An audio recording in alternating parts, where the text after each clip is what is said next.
Lorsqu'on a des vies bien remplies, on a parfois le sentiment d'être débordé par les tâches à accomplir. On ne sait plus où donner de la tête et cette accumulation peut devenir une source de stress et d'angoisse.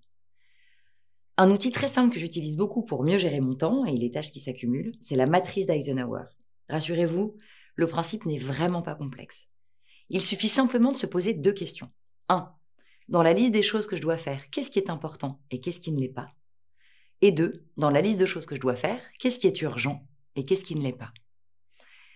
Cette technique me permet d'identifier rapidement ce qui mérite mon attention et ce vers quoi je dois mobiliser mon énergie.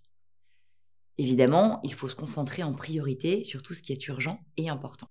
Tout ce qui est urgent mais pas vraiment important, comme répondre à ce client qui nous relance depuis des semaines ou trier nos emails, il faut aussi s'en occuper rapidement.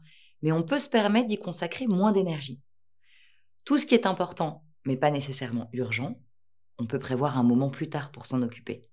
Et enfin, tout ce qui n'est ni urgent ni important, on peut tout simplement le mettre de côté pour le moment.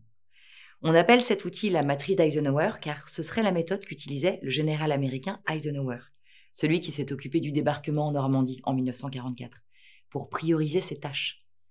Cette matrice peut s'utiliser dans tous les contextes de la vie, à la fois au travail et à la maison, pour nous aider à prendre le recul suffisant pour identifier et classer très rapidement l'ensemble des tâches qu'on a à faire. Alors allez-y, essayez de faire l'exercice aujourd'hui.